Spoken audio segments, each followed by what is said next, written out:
Syederalun kecewa lampu Stadion Haji di Murtala jelang laga perdana Persiraja Banda Aceh versus PSMS Medan. Penonton yang berada di tribun E dan C membakar spanduk di antara pembatas antara lapangan dan tribun pada Senin 5 September 2022. Para penonton tersebut membakar berupa spanduk, triplek dan sejumlah papan pamflet sponsor yang berada di pinggiran lapangan. Hingga saat ini pun lampu utama yang menerangi stadion masih padam.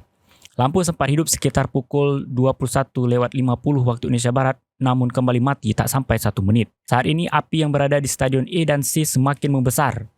Para penonton juga mengobrak-abrik besi pembatas.